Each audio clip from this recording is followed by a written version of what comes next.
Has your dog ever done something that left you speechless? I'm not talking about the normal stuff. I'm talking about those moments where you stop and think, okay, that can't be just coincidence. Maybe you had a terrible day, you didn't say a word, and your dog showed up anyway, silent, precise, right on time, like they knew. Maybe they stared at an empty corner like they were listening to something you can't hear. Maybe they started acting strange before something happened. And today I'm taking you into a story that might flip your entire perspective. According to a widely shared narrative, there's an 80-plus-year-old prophecy, almost forgotten, that's resurfacing right now, a prophecy about dogs. And about an awakening that, if this story is true, has already begun in homes, neighborhoods, hospitals. Everywhere. The name attached to this is Edgar Cayce, often called the sleeping prophet. He claimed that in trance states he could describe future events and hidden patterns. Whether you see that as history, myth, or metaphor, the part that matters for us is this.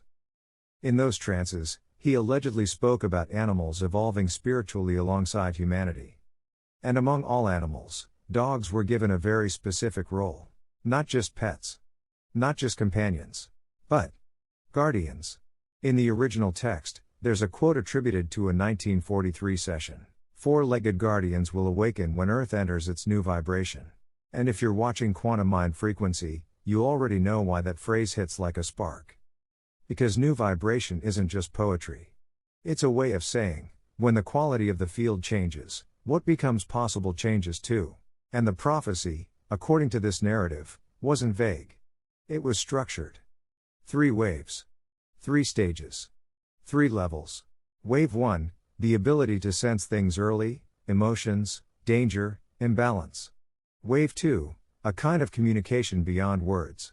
Wave 3, the most intense, dogs becoming emotional and energetic cleansers, stabilizing human nervous systems just by being present. And here's what makes it go viral. The text claims Cayce tied the timing to a specific era, when humanity hits global shocks and rapid acceleration, pandemics, climate pressure, technology exploding, mass spiritual searching. Tell me that doesn't sound painfully current. But listen, I'm not asking you to believe. I'm asking you to observe. Because observation is the first door of the quantum. So let's start with Wave 1, the surge in canine sensitivity, especially described as increasing from the 2000s onward. The text mentions documented cases of emotional hypersensitivity, dogs apparently reacting to changes in their human's mental state before it becomes obvious, before words, before facial expressions, before anyone else notices. And it tells a cinematic case. A woman is stressed, about to leave the house. And her dog physically blocks the door, whining, refusing to let her go. She thinks it's stubbornness. But she later notices a pattern. It happens on the days she's most overwhelmed. As if the dog is saying, stop. Come back to your body. Change course. Now. What is that, really? Instinct? Empathy? Reading micro-behavior? Maybe.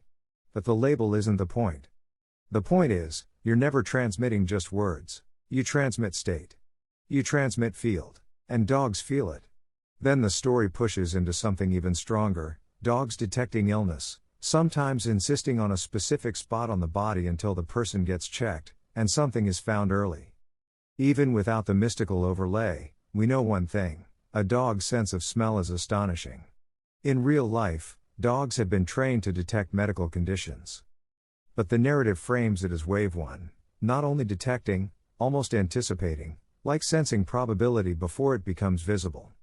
It also describes something you may have seen yourself. At shelters, hard to adopt dogs sometimes bond instantly with one specific person. Not gradual. Not logical. Immediate. Like they chose you. Like they have a radar that says, you need me. Now.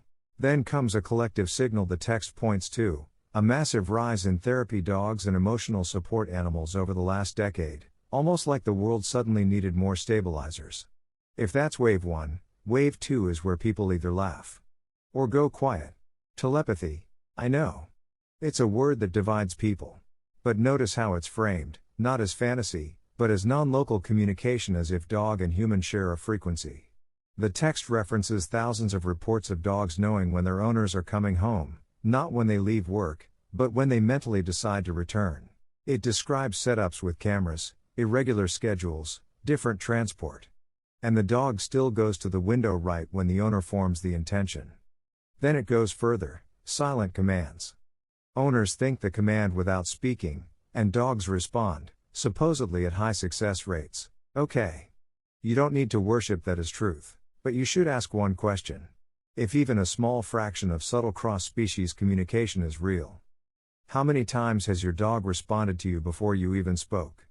Then the narrative gets intense. Dogs reacting at a distance when their humans are in danger, like military deployments, dogs at home suddenly distressed on the exact day something happens far away. And it claims researchers are exploring synchronized patterns between dogs and humans, even in separate rooms, suggesting shared frequency. Now stop. If this were even partly true, it changes everything. Your dog wouldn't just be an animal that understands you. They'd be an amplifier. A detector. A sensor of your field, which brings us to wave 3, the most quantum mind frequency part. Dogs as emotional and energetic cleansers. The text describes a repeating phenomenon. People come home heavy, and the moment the dog sits with them, something loosens. As if the dog absorbs tension and transforms it. It tells a story of a family moving into an old house, nightmares, insomnia, oppressive energy. Their German Shepherd does a night patrol, stops at specific spots, stiffens, breathes, then shakes as if throwing something off. After the patrol, the family sleeps better. Then, according to the narrative, an energy worker confirms residual charge exactly where the dog stopped. It also talks about hospitals and therapy settings, dogs refusing certain rooms until the space clears, and when they enter, patients shift emotionally, sometimes even physically. And there are stories from energy healing sessions. When deep trauma is touched, the dog trembles, leaves to drink water, shakes it off, then returns calmer, like a reset. Now why does this hit so hard? Because anyone who lives with a dog has seen the small version of it. Dogs yawning when you're tense. Dogs shaking right after you cry. Dogs pressing against you like they're pulling you back into your body. The narrative takes that and turns it into a bigger claim. Dogs neutralizing negativity, guarding homes, sensing hostile intention, almost like an emotional shield. Then come the headline moments. Dogs waking families seconds before fire. Dogs preventing accidents. Dogs saving babies. One scene described as brutal: nighttime, the dog panics, scratches the door, forces the parents into the nursery, baby isn't breathing. Doctors say the timing saved the child. There's another story: a dog runs to a construction site, blocks workers from an area. And a structure collapses there soon after. The text frames these as wave 3 intensifying.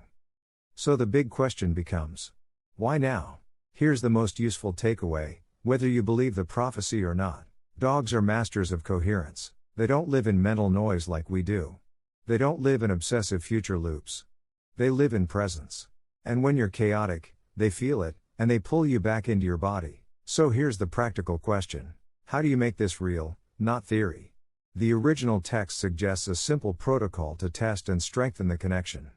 Spend 10 to 15 minutes a day in silence with your dog. Soft gaze. Gratitude. Presence. Then observe whether the communication amplifies. Next, try calling your dog mentally from another room. See if they respond before any sound happens. And most importantly, notice if they come to you when you're hiding emotions.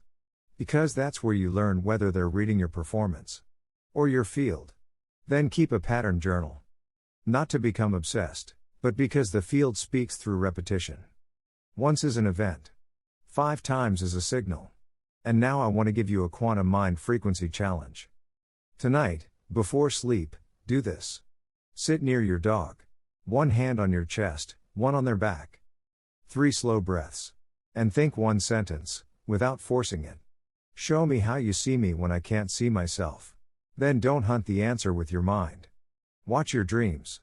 Watch tomorrow. Watch synchronicities. Because if there's one thing this video wants to leave you with, it's this. Maybe your dog isn't magical. Maybe your dog is coherent. And in a world full of noise, coherence looks like magic. Now I want this in the comments. Has your dog ever done something that left you speechless? A warning, a rescue, a too perfect moment, or that surgical presence at exactly the right time? Write it, even one line. And write one word you choose to embody this week: coherence, trust, protection, presence, love. If this resonates, subscribe and turn on notifications at a quantum mind frequency. Because the awakening may not be only human, and it might already be living in your home.